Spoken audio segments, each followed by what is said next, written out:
किताब घर के पिटारे में आपका स्वागत है।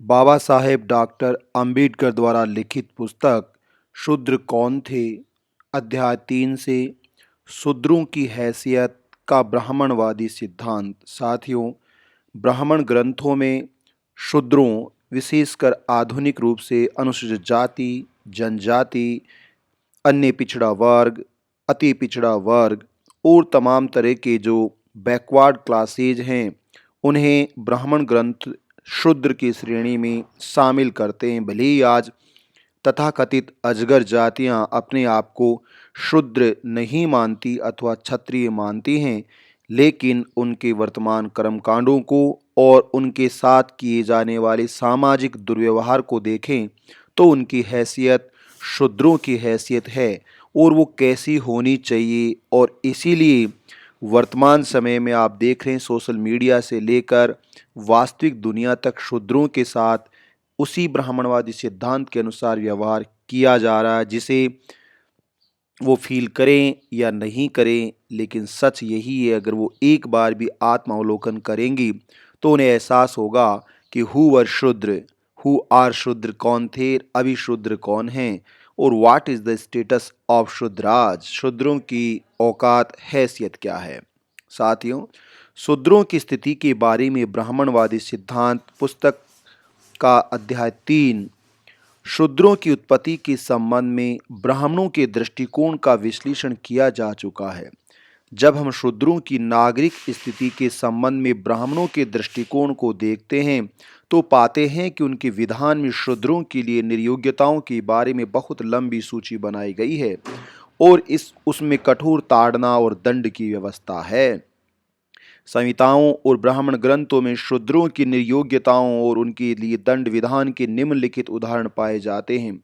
कथन संहिता मैत्रेयी संहिता के अनुसार शूद्र को उस गाय का दूध नहीं निकालने देना चाहिए जिसका दूध अग्निहोत्र के उपयोग में लाया जाता है। शतपथ ब्राह्मण और मैत्रेयी संहिता तथा पंचवीस ब्राह्मण के अनुसार यज्ञ करते समय शूद्र से नहीं बोला जाए तथा यज्ञ के समय शूद्र उपस्थित न हो। शतपथ ब्राह्मण और कथक संहिता में आगे कहा गया है, शूद्र को सोम रस का पान करने की अनुमति नहीं देनी चाहिए। ऐत्रेयी ब्राह्मण और पंचवीस ब्राह्मण ने तो निम्नतम स्तर पर पहुंचकर यह कह दिया है कि शूद्र दूसरों का सेवक है, इसके अतिरिक्त कुछ नहीं। इसलिए आप देख रहे हैं कि आज अनुसूचित जाति, जनजाति और बैकवर्ड क्लासेज दूसरों की सेवा और चाकरी करने में अपने आप को गर्व महसूस करते हैं। शूद्र के विरुद्ध छोटी सी बदली आगे चलकर तूफान बनकर शूद्रों पर बरसी, क्योंकि आपस्तंभ और बोधायन आदि जैसे सूत्रकारों और मनु आदि जैसे स्मृतिकारों द्वारा बनाए गए विधानों ने शूद्रों के लिए प्रतिबंधों का इतना अंबार लगाया है जो कल्पनातीत हैं, यानी कि जिनकी हम कल्पना भी नहीं कर सकते। तो शिक्षा, नौकरी और ज्ञान अलग अलग चीजें हैं। ये निर्योग्यताएं इतनी भयानक हैं कि इन्हें जब तक लिपिबद्ध नहीं किया जाएगा इन पर विश्वास नहीं होगा। इनकी संख्या इतनी अधिक है कि इनका पूर्ण विवरण यहाँ देना असंभव है। जिन्हें इनके विषय में जानकारी नहीं है, उनके विधान में जो मंत्र बिखरे हैं, हम उनके लिए कुछ उद्धरण स्मृतियों और सूत्रों से देंगे। 1, आपस्तंभ धर्मसूत्र में कहा है, ब्राह्मण, क्षत्रिय, वैश्य और शूद्र 4 वर्ण हैं। इनमें क्रम से हर वर्ण अपने बाद वाले वर्ण से जन्म से ही श्रेष्ठ है। इनमें शूद्र और जिन्होंने पतित कार्य किए हैं उनको छोड़कर सभी को उपनयन यानी जनेऊ धारण करना, वेदाध्ययन तथा यज्ञ का अधिकार है। वशिष्ठ धर्म सूत्र में जो कहा गया है वह इस प्रकार है, ब्राह्मण, क्षत्रिय, वैश्य और शूद्र 4 वर्ण हैं। इनमें ब्राह्मण, क्षत्रिय और वैश्य द्विज कहे जाते हैं। इनका प्रथम जन्म माँ के पेट से होता है, दूसरा यज्ञोपवीत संस्कार से, दूसरे जन्म में सावित्री माँ होती है और गुरु पिता। गुरुवेद का ज्ञान देने के कारण पिता माना गया है। चारों वर्ण संस्कार और मूल वर्ण में जन्म के कारण भिन्न हैं। वेद की ऋचाओं में भी ये कहा गया है। ये ऋचाओं में नहीं, अभी भी अगर आप देखोगे विश्व ब्राह्मण फेडरेशन जो संयुक्त राज्य अमेरिका में, उसकी वेबसाइट पर जाकर आप देखोगे तो ब्राह्मण आधुनिक भारत के ब्राह्मणों ने यही लिख रखा है। ब्राह्मण उसके मुख से, क्षत्रिय बाहु से, वैश्य उसकी जंघाओं से और उसके पैरों से शूद्र उत्पन्न हुए। वेदों में यह भी कहा गया है कि शूद्र को यज्ञोपवीत का अधिकार नहीं है। उसने ब्राह्मण को गायत्री छंद से, क्षत्रिय को त्रिष्टुम्भ से उत्पन्न किया है। मनुस्मृति में इस विषय पर निम्न विधान प्रस्तुत किया गया है। नियता ने विश्व की समृद्धि हेतु मुख, बाहु, जंघा और चरणों से क्रम से ब्राह्मण, क्षत्रिय, वैश्य और शूद्र को उत्पन्न किया। विश्व की समृद्धि के लिए ब्राह्मण, क्षत्रिय और वैश्य द्विज कहलाते हैं, जबकि चौथा वर्ण शूद्र एक ही बार जन्म ले होता है। 2 आपस्तंभ धर्मसूत्र का कथन है, वर्णतरी द्विज शमशान या उसके निकट वेद पाठ न करे। यदि शमशान पर गांव बस गया हो तो उस स्थान को खेती करने के योग्य बना दिया गया हो, तब वहां वेद पाठ निषिद्ध नहीं। किंतु यदि वह स्थान अब भी शमशान के नाम से ही प्रचलित हो तो वहां वेद पाठ निषिद्ध है। शूद्र तथा जाति से बहिष्कृत शमशान भूमि के समान है और सूत्र संख्या 6 इन पर लागू होता है। कुछ लोगों का कहना है कि जिस मकान में शूद्र और बहिष्कृत रहते हैं वहां विद्या अध्ययन नहीं करना चाहिए। यदि विद्यार्थी और शूद्र स्त्री एक दूसरे को देख लें तब वेद के मंत्रोच्चारण में बाधा उत्पन्न करनी चाहिए। अपवित्रतावस्था में ब्राह्मण या अन्य उच्च वर्ण वाला व्यक्ति यदि किसी खाद्य पदार्थ को स्पर्श कर दे तो वह अपवित्र तो हो जाता है, अखाद्य नहीं होता। किंतु यदि अपवित्र शूद्र द्वारा लाया गया हो भोजन खाने योग्य नहीं होता। शूद्र यदि भोजन करते समय स्पर्श कर दे तो भोजन करने वाले को भोजन छोड़ देना चाहिए। विष्णु स्मृति का विधान है, द्विज की लाश कोई शूद्र न ले जाए, भले ही वह मृतक का कोई संबंधी ही क्यों न हो। शूद्र की लाश को कोई द्विज न ले जाए। माता और पिता के शव को उनका वह पुत्र ले जाए जो अपने माता पिता की जाति का ही हो। शूद्र किसी द्विज के शव को कदापि न ले जाए, चाहे वह मृतक उसका पिता ही क्यों न हो। वशिष्ठ धर्म सूत्र में कहा गया है। अब हम खाद्य और अखाद्य की व्याख्या करते हैं।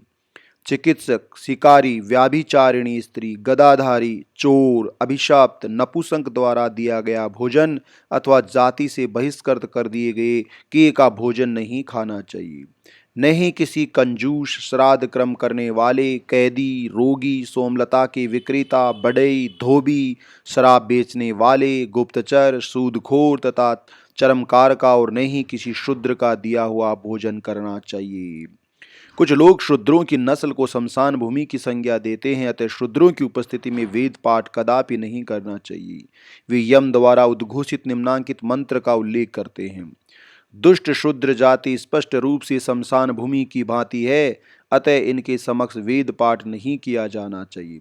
कुछ व्यक्ति पवित्र वेदाध्ययन से और कुछ आत्म संयम से श्रद्धा पात्र हो जाते हैं, किंतु जिस ब्राह्मण में शूद्र का दिया भोजन नहीं किया हो वह आदर का सर्वोत्तम पात्र होता। यदि शूद्र द्वारा दिया गया भोजन ब्राह्मण के आमाशय में हो और वह मृत्युगामी हो जाता है तो वह अगले जन्म में ग्रामीण सुअर का जन्म धारण कर उसी शूद्र के घर में जन्म लेता है। भले ही वह ब्राह्मण जिसका शरीर शूद्र प्रदत्त भोजन से पोषित है प्रतिदिन वेद पाठ करे, अग्नि होम करे या जप करे, वह कदापि उच्च पद को प्राप्त नहीं कर सकता। शूद्र प्रदत्त भोजन ग्रहण करने पर यदि वह स्वजाति पत्नी से सहवास कर संतानोत्पत्ति करता है तो वह संतान भी उसी की जाति की होगी जिस शूद्र का भोजन ग्रहण किया गया है, और स्वर्ण के द्वार उनके लिए बंद मिलेंगे। मनुस्मृति में व्याख्या है, ब्राह्मण शूद्र राज्य में निवास न करे और न उस स्थान पर जो दुरात्माओं की बस्तियों से घिरा हो या नास्तिक वेद निंदकों से प्रभावित हो, जहाँ चांडाल आदि उधम जातियां निवास करती हो। शूद्र के यहाँ यज्ञ संपन्न करने वाले ब्राह्मण को श्राद्ध क्रम में अन्य ब्राह्मणों के साथ भोजन करने के लिए निमंत्रण नहीं देना चाहिए। उसके स्पर्श से भोजन कराने का पूरा लाभ यजमान को नहीं मिलता। मृत शूद्र को नगर के दक्षिण, वैश्य को पश्चिम, क्षत्रिय को उत्तरी तथा ब्राह्मण को पूर्वी द्वार से ले जाए। नंबर 3 आपस्तंभ धर्मसूत्र में व्याख्या है, ब्राह्मण दाहिनी भुजा कान की ऊंचाई तक उठाकर, क्षत्रिय वक्ष स्थल की ऊंचाई तक, वैश्य कमर की ऊंचाई तक तथा शूद्र दोनों हाथ नीचे की ओर जोड़कर पहला प्रणाम करे। प्रत्युत्तर में प्रथम 3 वर्णों से संबंधित मनुष्य को उच्चारण करने वाला अंतिम शब्द 3 अंगुल नीचे उठाकर अभिवादन करे। यदि कोई शूद्र ब्राह्मण के घर अतिथि बनकर आए तो ब्राह्मण उससे कुछ काम कराकर तब भोजन दे, अन्यथा वह सम्मानित माना जाएगा। अथवा ब्राह्मण का दास राजकीय भंडार से चावल लाकर शूद्र को देकर उसका उपकार करे। विष्णु स्मृति के अनुसार अतिथि सत्कार करना अथवा वेद यज्ञ या श्राद्ध में शूद्र को भोजन कराने का दंड 100 पण है। मनुस्मृति का आदेश है, 10 वर्ष का ब्राह्मण 100 वर्ष के क्षत्रिय के पिता तुल्य होता है। धन, बंधुत्व, अवस्था, कर्म और विद्या ये 5 आदर सूचक स्थान हैं। अंतिम विद्या अत्यंत महत्वपूर्ण आदर सूचक है। तीनों स्वर्णों में उपरोक्त 5 गुणों में जिनका जितना अधिक गुण हो वह उतना ही मान्य होता है। किंतु शूद्र चाहे जितना भी ज्ञानी या धन संपन्न हो, वह 90 वर्ष की आयु के पश्चात ही माननीय होता है, उसके पूर्व नहीं। अधिक आयु होने, बाल पकने, अधिक धनी होने या अधिक परिवार बढ़ाने से कोई बड़ा नहीं होता। ऋषियों ने ऐसी व्यवस्था की है कि वेद वेदांत का ज्ञानी ही सबसे बड़ा होता है। ज्ञान से ब्राह्मणों की, बल से क्षत्रियों की, धन से वैश्यों की और वायु से शूद्रों की श्रेष्ठता होती है। केवल सिर के बाल पक जाने से कोई बूढ़ा नहीं होता, किंतु वेद वेदांग को जानने वाला अल्पायु होते हुए भी वृद्ध के समान होता है, ऐसा देवताओं का कथन है। ब्राह्मण के घर आने वाले क्षत्रिय वैसे मित्र, स्वजन, गुरु, अतिथि नहीं कहे जाते। यदि कोई क्षत्रिय अतिथि के रूप में आए तो पहले भोजन करने के बाद ही ब्राह्मण उसे भोजन दे। यदि वैश्य या शूद्र ब्राह्मण के अतिथि के रूप में आए तो उनको सेवकों के साथ दया भाव प्रदर्शित करते हुए भोजन दे। नंबर 4, आपस्तम्भ धर्मसूत्र के अनुसार क्षत्रिय के हत्यारे को 1000 गायें, वैश्य के हत्यारे को 100 गायें तथा शूद्र के हत्यारे को 10 गायें ब्राह्मण को दान कर प्रायश्चित करना होगा। गौतम धर्मसूत्र के अनुसार क्षत्रिय द्वारा ब्राह्मण को अपशब्द कहने पर 100 कांस्य पण, आघात करने पर उससे दुगुना अर्थदंड है। ब्राह्मण को अपशब्द कहने पर वैश्य को क्षत्रिय से 1.5 गुना दंड देना होगा। इसके विपरीत ब्राह्मण क्षत्रिय को अपशब्द कहे तो वह आधा अर्थात 50 कांस्य पण देगा। इसी प्रकार वैश्य को अपशब्द कहने पर ब्राह्मण क्षत्रिय के मामले की अपेक्षा 25 कांस्य पण देगा, किंतु यदि शूद्र को अपशब्द कहे तो वह कुछ भी दंड नहीं देगा। बृहस्पति धर्मसूत्र के अनुसार ब्राह्मण द्वारा क्षत्रिय को अपशब्द कहने पर 50 पण, वैश्य को अपशब्द कहने पर 25 पण और शूद्र को अपशब्द कहने पर 12.5 पण का दंड देना होगा। यह दंड केवल गुणवान या धार्मिक शूद्र को अपशब्द कहने पर अर्थात जो अपना शूद्रत्व स्वीकार कर स्वेच्छा से सेवारत है और निरपराध है। इसके विपरीत ब्राह्मण किसी अधर्मी शूद्र को अपशब्द कहने पर किसी दंड का विधान नहीं है। वैश्य यदि क्षत्रिय को अपशब्द कहे तो वह 100 पण दंड देगा, किंतु क्षत्रिय वैश्य को अपशब्द कहे तो उसका आधा दंड देगा। क्षत्रिय यदि शूद्र को अपशब्द कहे तो केवल 20 पण दंड देगा, किंतु वैश्य शूद्र को अपशब्द कहे तो उसका दुगुना दंड देगा। इसके विपरीत शूद्र वैश्य को अपशब्द कहे तो प्रथम उल्लिखित दंड देगा। क्षत्रिय को गाली देने पर बीच का दंड और ब्राह्मण को अपशब्द कहने पर कठोरतम दंड का भागी होगा। मनुस्मृति में लिखा है, क्षत्रिय ब्राह्मण को कटु वचन कहे तो 100 पण दंड, वैश्य ब्राह्मण को अपशब्द कहे तो 150, 200, किंतु शूद्र को प्राण दंड देना होगा। इसके विपरीत यदि ब्राह्मण क्षत्रिय का अपमान करे तो 50, वैश्य का अपमान करे तो 25 और शूद्र का अपमान करे तो केवल 12.5 पण दंड देना होगा। क्षत्रिय की हत्या करने पर ब्राह्मण हत्या के दंड का 1/4 भाग, अपने कर्तव्य में संलग्न वैश्य की हत्या करने पर 8वां भाग, शूद्र की हत्या करने पर 16वां भाग। यदि भूल से ब्राह्मण से क्षत्रिय की हत्या हो जाए तो 1 बैल और 1000 गाय ब्राह्मण को दान करे। 3 वर्ष तक गांव के बाहर वृक्ष के नीचे रहकर जटा बढ़ाकर प्रायश्चित करे। अपनी व्रति में संलग्न वैश्य को अनजाने में हत्या पर ब्राह्मण 1 वर्ष तक प्रायश्चित करे और 101 गाय ब्राह्मणों को दान दे। किंतु शूद्र का अनजाने में वध हो जाने पर 6 मास तक प्रायश्चित करे अथवा 1 बैल और 10 सफेद गायें पुरोहित को दान दे। विष्णु स्मृति के अनुसार शरीर के जिस अंग से निम्न वर्ण का मनुष्य अपने से उच्च वर्ण वाले का अपमान करे, आघात करे, राजा उसके उस अंग को कटवा दे। यदि अपने से उच्च वर्ण वाले मनुष्य के आसन पर बैठ जाए तो राजा उसके नीचे अंगों को दाग कर उसे देश से निकाल दे। यदि वह थूक दे तो उसके दोनों होठ कटवा दे। यदि अपना वायु विसर्जित कर दे तो उसका हिस्सा काट दे। यदि गाली दे तो उसकी जिह्वा काट दे। इस प्रकार यदि निम्न वर्ण में उत्पन्न पुरुष अपने से उच्च वर्ण को गर्वोक्ति की कर्तव्य पालन संबंधी कुछ सलाह दे तो राजा उसके मुंह पर गर्म तेल डलवा दे। यदि शूद्र उच्च वर्ण वाले को अपमान के नाम से लेकर पुकारे तो उसकी जीभ 10 अंगुल की कील आग से लाल करके रगड़ दे। नंबर 5, बृहस्पति स्मृति में क्या लिखा है? यदि शूद्र धर्मोपदेश दे, वेदोच्चारण करे या ब्राह्मण का अपमान करे तो उसकी जीभ काट दी जाए। गौतम धर्मसूत्र के अनुसार अब यदि वह जानबूझकर वेद पाठ का श्रवण करे तो उसके कान में पिघला हुआ शीशा या लाख डलवा दे। यदि वेद पाठ करे तो उसकी जीभ कटवा दे। यदि वह वेद मंत्र का स्मरण करे तो उसके टुकड़े कर दिए जाएं। मनुस्मृति वेतन लेकर पढ़ाने वाला या वेतन देकर पढ़ने वाला, शूद्र शूद्र से पढ़ने वाला या शूद्र को पढ़ाने वाला देव और पितृ दोनों के अनुष्ठान में त्याज्य है। शूद्र को सलाह न दे, उच्छिष्ट और हवि शेषांश न दे, उसे धर्म और व्रत का प्रत्यक्ष उपदेश भी न दे। जो धर्म का उपदेश और व्रत का आदेश करता है वह शूद्र के साथ असुरन नामक अंधकार में नरक में गिरता है। शूद्र के सम्मुख वेद पाठ न करे। रात के पिछले प्रहर में वेद पढ़कर थके हुए ब्राह्मण को सोना नहीं चाहिए। नंबर 6, मनुस्मृति का उपदेश से ब्राह्मण शूद्र का धन बेरोक टोक ले सकता है, क्योंकि शूद्र का अपना धन कुछ नहीं होता, समस्त धन उसके स्वामी का है। वास्तव में धन संचय करने में समर्थ शूद्र धन संग्रह न करे, क्योंकि धन प्राप्त कर वह ब्राह्मण की को ही सताता है। नंबर 7, मनुस्मृति राजा के लिए परामर्श। जन्म से ब्राह्मण अथवा स्वयं को ब्राह्मण कहलाने वाला राजा को धर्म अथवा राजनीति सिखा सकता है, शूद्र नहीं।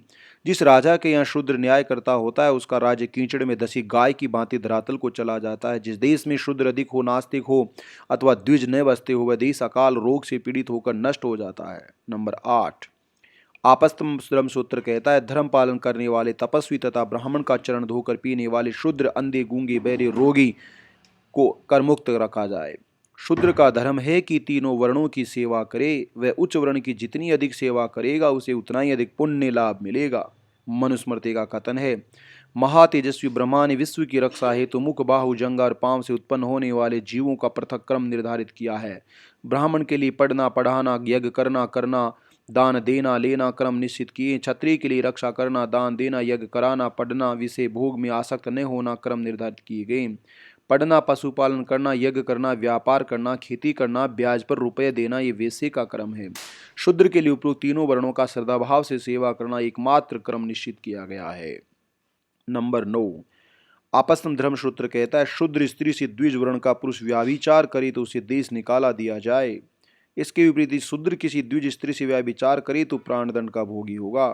गौतम धर्म सूत्र कहता है, यदि शूद्र आर्य स्त्री के साथ संभोग करे तो उसका निजी अंग काट कर उसकी समस्त संपत्ति छीन ली जाए, किंतु स्त्री का कोई अभिभावक है तो शूद्र का निजी अंग काट कर उसे प्राणदंड दिया जाए। मनुस्मृति का आदेश है, उच्चतम वर्ण की कन्या के साथ सहवास करने वाले शूद्र को प्राणदंड के योग्य है। समान वर्ण की महिला के साथ सहवास करने वाला कन्या के पिता को धन से संतुष्ट कर विवाह कर ले।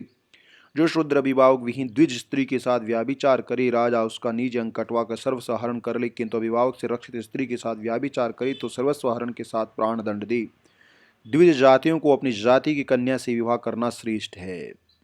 शूद्र पुरुष केवल शूद्र से, वैश्य पुरुष वैश्य, शूद्र से, क्षत्रिय पुरुष क्षत्रिय, वैश्य और शूद्र कन्या से विवाह कर सकते हैं, किंतु ब्राह्मणों को चारों वर्णों की कन्याओं से विवाह करने का अधिकार है। ब्राह्मण और क्षत्रिय स्वर्ण स्त्री न मिलने पर शूद्र की पत्नी बनाने का किसी भी इतिहास में आदेश नहीं दिया पाया जाता है। जो द्विज मोहवश शूद्र कन्या से विवाह करते हैं वे संतान सहित अपने वंश को शीघ्र शूद्र बना देते हैं। ब्राह्मण शूद्र स्त्री के साथ सहवास करने से अधोगति को प्राप्त करता है और उससे पुत्र उत्पन्न कर ब्राह्मण पद से भी रहित हो जाता है। विवाहित शूद्र पत्नी के हाथ को बनाया हुआ वे देवता पितृ अतिथि ग्रहण नहीं करते और शूद्र ऐसे आतिथ्य से स्वर्ग में भी नहीं जाता। जो द्विज शूद्र स्थिति का अद्रपान करता है और उसके स्वास्थ्य से अपने प्राणवायु को दूषित जो संतान उत्पन्न करता है उसकी मुक्ति का कोई उपाय नहीं है।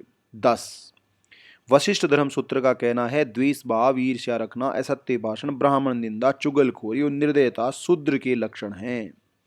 विष्णु स्मृति का कथन है, ब्राह्मण का नाम मंगलकारी, क्षत्रिय का बलशाली, वैश्य का धन संपन्नशाली और शूद्र का घृणा सूचक रखा जाए। जो नाम रखे जाते हैं वो नामों में आप देख सकते हो किस तरह से ये नाम रखे गए। गौतम धर्म सूत्र, शूद्र चौथे वर्ण का है और उसका एक ही जन्म होता है। उसका धर्म तीनों उच्च वर्णों की सेवा करना है। उनकी सेवा द्वारा जीविका उपार्जन करता है। वह उनके उतारे हुए जूते पहने और जूठन खाए। किसी द्विज को अपमानजनक गाली दे, मुक्का मारने पर शूद्र का अंग काट दिया जाए। बैठने, सोने, वार्तालाप करने, सड़क पर चलने पर द्विज की बराबरी करे तो दंड दिया जाए।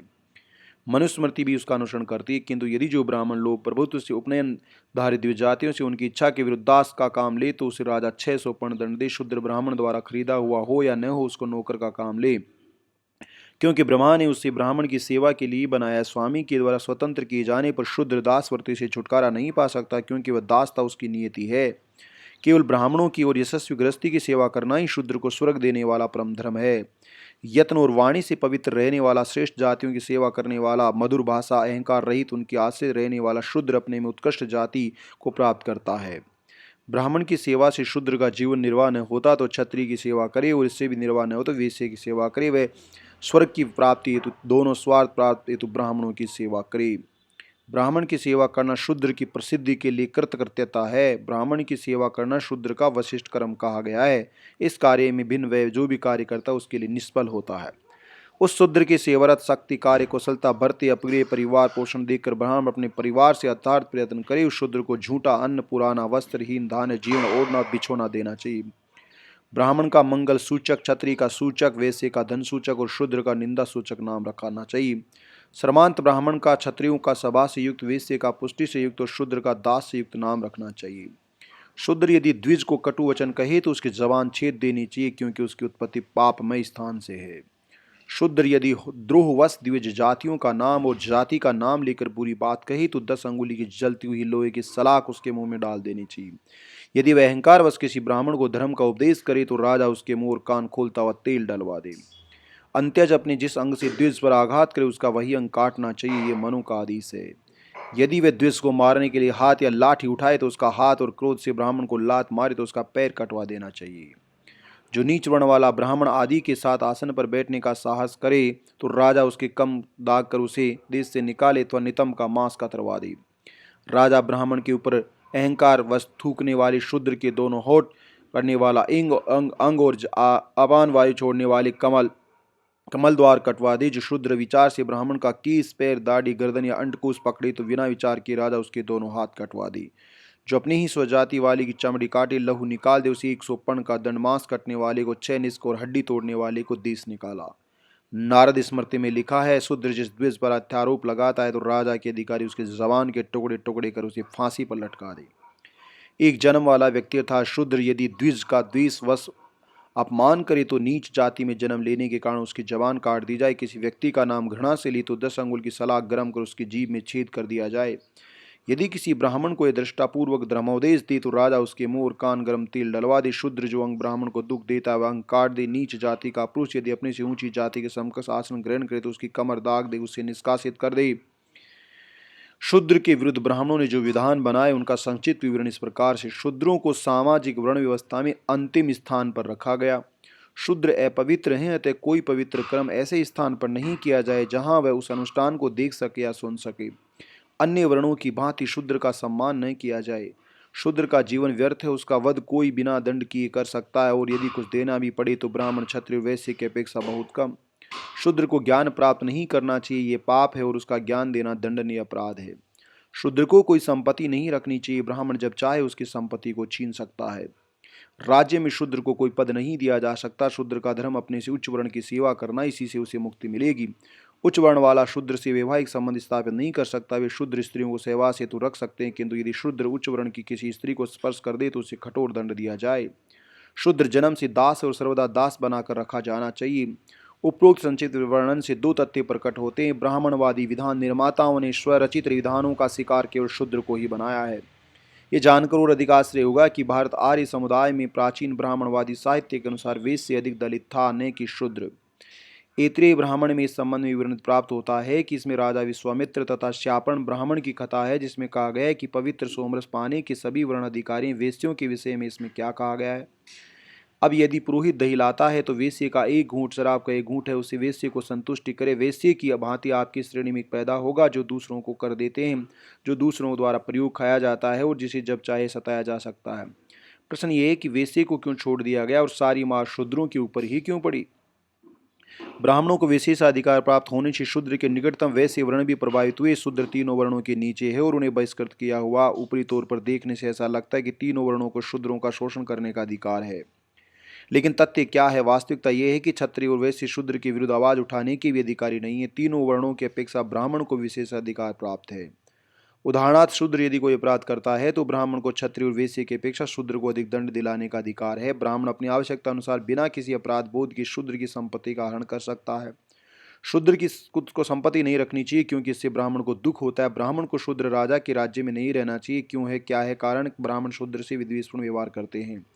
इसके अतिरिक्त एक और महत्वपूर्ण प्रश्न पर विचार आवश्यक है। क्या सामान्य ब्राह्मण शूद्रों के निषेध के बारे में सोचता है? उनके विचार असाधारण और प्राकृतिक रूप से निंदनीय हैं। ये सभी स्वीकार करेंगे। क्या ब्राह्मण भी इसे स्वीकार करेंगे?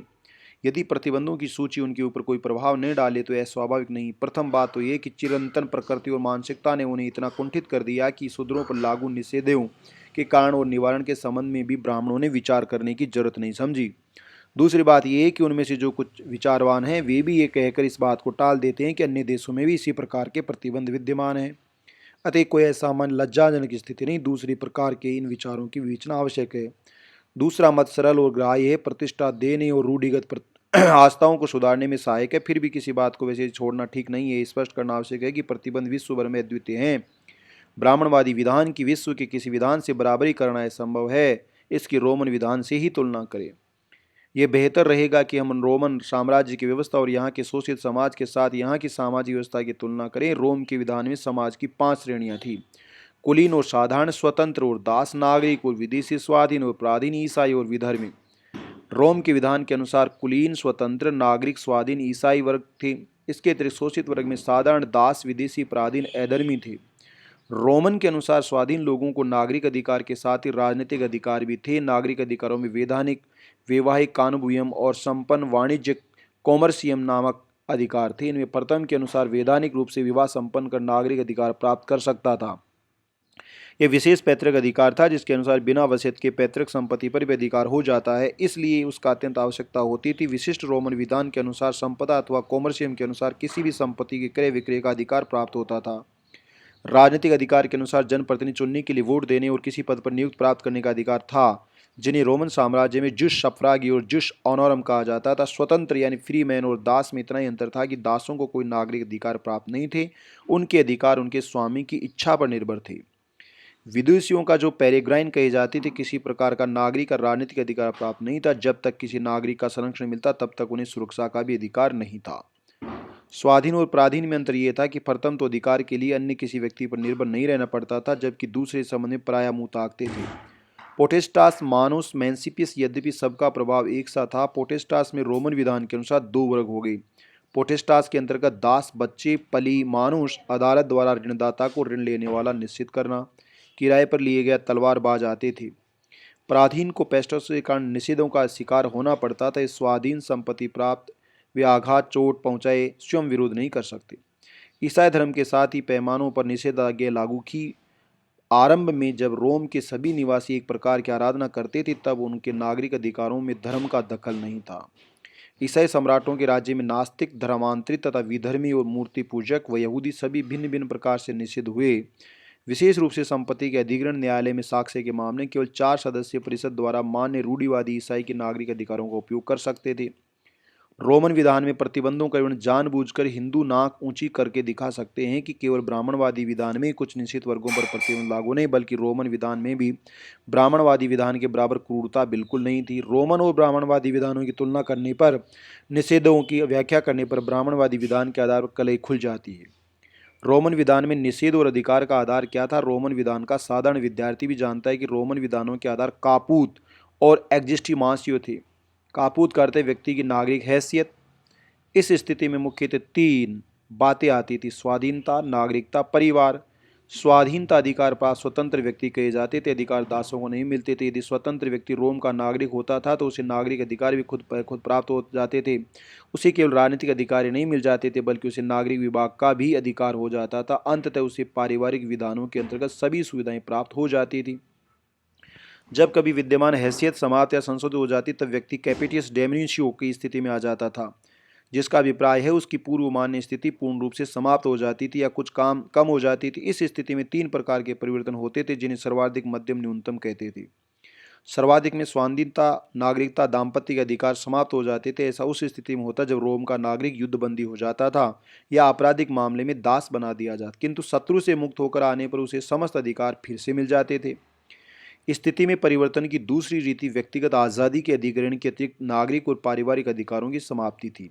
पर ऐसा तब किया जाता था जब कोई नागरिक किसी अन्य प्रांत की नागरिकता प्राप्त कर लेता था। ऐसी स्थिति में उसे अग्नि और जल के प्रयोग से रोक दिया जाता था ताकि वह रोमन साम्राज्य के क्षेत्र से बाहर निकल जाए। साम्राज्य के ही किसी अन्य प्रांत में चले जाने की सजा दी जाती थी। जब कोई व्यक्ति स्वाधीनता और नागरिकता से वंचित हुए बिना किसी परिवार विशेष का सदस्य नहीं रह जाता था, उसे कम से कम प्रांत छोड़ने के लिए कह दिया जाता था। उदाहरण, जब एक स्वतंत्र नागरिक जबरदस्ती किसी अन्य नागरिक पहुंच जाता था तो किसी गुलाम बने बालक की उसकी दासता से उसका पिता उसे वैधानिक रूप से मुक्त करा लेता था। नागरिकता मूल रूप से जन्म से प्राप्त होती थी, वैधानिक रूप से विवाह के बाद उत्पन्न संतान पिता की स्थिति पर पहुंचकर नागरिक बन जाती थी, बशर्ते है कि पिता भी पुत्र उत्पत्ति के समय वैधानिक रहा हो। यदि नागरिकता प्राप्त न हो तो संतति को माता की स्थिति मिलती थी। ऐसी स्थिति में उत्पन्न होने पर दास भी नागरिक प्राप्त बन जाते थे। ये नियम इलेस्टेनिसिया और जूनिया नोरोबाना विद्वानों द्वारा संशोधित किए गए। उसके अनुसार कुछ निश्चित मामलों में मुक्त व्यक्ति केवल विदेशी का दर्जा पा सकता था। अन्य संशोधनों के लागू होने पर प्रत्येक दास लगातार मताधिकार और नागरिकता पाता रहा। नागरिकता के अधिकार संपूर्ण जाति या किसी व्यक्ति विशेष की जनता वार्षिक समारोह के अवसर, सम्राट द्वारा राज तिलक के अवसर पर आयोजित समारोह में दिए जाते थे। यह सब वैसा ही था जैसे आजकल स्वाभिकरण है। रोमन विधान में किसी व्यक्ति की स्थिति ऐसी हो सकती थी और नहीं भी जिसका अभिप्राय होता था। नागरिकता अधिकार के साथ राजनीतिक अधिकार अर्थात मताधिकार, प्रशासनिक मत पदाधिकार, राजनीतिक अधिकार कानून के सम्मानित होने पर निर्भर करता था। रोमन नागरिक या पूत या एक्सोसमीस या दोनों प्रकार के हो सकते। दूसरी ओर रोम के निवासी नागरिकता के अधिकारों से वंचित होते ही राजनीतिक अधिकारों से वंचित हो सकता था। राजनीतिक अधिकारों की प्राप्ति के लिए कानून की दृष्टि में सम्मानित व्यक्ति होना आवश्यक होता था। केवल नागरिकता प्राप्त व्यक्ति राजनीतिक अधिकार प्राप्त नहीं कर सकता था। दो स्थितियों में राजनीतिक अधिकार समाप्त हो सकते थे, स्वाधीनता खत्म होने पर या अपराध सिद्ध होने पर, दंड भुगतने पर। स्वाधीनता की समाप्ति पर राजनीतिक अधिकार पूर्णतः समाप्त हो जाते थे। अपराध की गंभीरता के अनुसार राजनीतिक अधिकार में अंतर पड़ता था। जब अपराध गंभीर होता तब राजनीतिक अधिकार की समाप्ति इनफेमिया कहते थे। साधारण अपराध टूरा पड़ू कहा जाता था। गंभीर अपराध पर राजनीतिक अधिकार छीन लिए जाते थे। रोमन विधान प्रतिवादी गंभीर प्रतिवादी श्रेणी में आते थे। चोरी, डकैती, फरेब आदि की गंभीर अपराध माना गया। इनफेमिया का परिणाम राजनीतिक अधिकारों की समाप्ति, चुनाव में वोट देने के अधिकारों पर प्रतिबंध, प्रशासनिक पद से निष्कासन की व्यवस्था होती थी। रोम के संविधान में अधिकारों और निषेधों का सूक्ष्म विश्लेषण करने से स्पष्ट होता है सब के लिए समान थे। इनमें जातिगत भेदभाव, अधिकार, निषेध रोम के संविधान में सामान्य रूप से संचालित किए जाते। नागरिक और राजनीतिक अधिकारों का उपयोग कोई भी कर सकता था। इन अधिकारों की समाप्ति पर सभी को एक समान प्रतिबंध भुगतने पड़ते थे। ये ब्राह्मणवादी विधान का चरित्र कैसा था? ये निर्विवाद है कि अधिकार और निषेध समान रूप से सबके ऊपर लागू नहीं किए जाते थे। सबका आधार वर्ण था। ब्राह्मणवादी विधान का सैद्धांतिक आधार समस्त अधिकार प्रथम 3 वर्णों को और समस्त निषेध शूद्रों के लिए थे। ब्राह्मणवादी विधान का शीर्षक समर्थक कह सकते थे कि रोमन विधान भी हमारे विधान की भांति वर्ग पर आधारित था। इस पर विचार किया जा सकता है। जहां तक कुलीन और सामान्य जन का संबंध अधिकारों और निषेधों का वर्ग विभाजन था, इस संबंध में निम्न वर्णन विचारणीय है। सर्वप्रथम एक जन सामान्य निम्न वर्ग के आते थे, किंतु वे दास नहीं थे, स्वाधीन थे। उनमें जूस कार्मसी के अधिकार प्राप्त थे, जिसके अनुसार वे अपनी संपत्ति का क्रय विक्रय कर सकते थे। उनके ऊपर केवल राजनीतिक और सामाजिक अधिकारों की पाबंदी थी। दूसरी बात यह कि उन पर लागू ये प्रतिबंध स्थायी नहीं थे, अस्थायी थे। उनको बदला जा सकता था, परिवर्तित किया जा सकता था।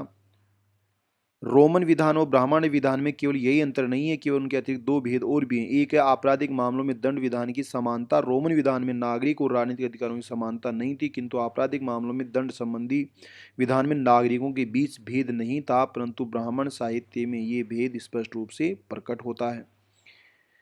इस प्रकार ब्राह्मणवादी विधान प्रतिबंधों को केवल लागू ही नहीं करता और उनको स्थायित्व भी प्रदान करता है। एक उदाहरण और हम दे सकते हैं। शूद्र वैदिक यज्ञ नहीं करा सकता क्योंकि वैदिक मंत्रों के उच्चारण का पात्र नहीं है। इस निषेध का कोई उल्लंघन नहीं कर सकता। धर्मसूत्र यही नहीं रुकते, वे आगे बढ़कर आदेश देते हैं कि शूद्र का वेद पढ़ना सुनना अपराध है।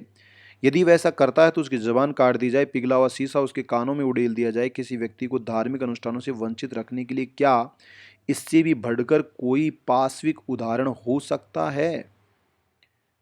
इन प्रतिबंधों के संबंध स्पष्ट है। शूद्रों के प्रति ब्राह्मणवादी विधान के निर्माताओं ने इतना कठोर व्यवहार क्यों किया? उनकी स्मृतियां केवल अनधिकारों के वर्णन करती हैं। इनमें लिखा है कि शूद्र उपनयन का अधिकारी नहीं है, संपत्ति रखने का अधिकारी नहीं है, किंतु ये नहीं बताती कि क्यों नहीं है। समस्त बातें तर्कहीन हैं। शूद्रों का निषेध उनके व्यक्तिगत चरित्र के कारण नहीं, ये किसी प्रकार की घृणा का परिणाम भी नहीं है। शूद्र को दंडित इसलिए किया जाए क्योंकि वह शूद्र है। यह एक गुत्थी है जिसका सुलझाना आवश्यक है। ब्राह्मणवादी ग्रंथ समस्या का निराकरण नहीं करते, अतः इसके स्पष्टीकरण के लिए हमें और खोज करनी होगी। Thank you so much.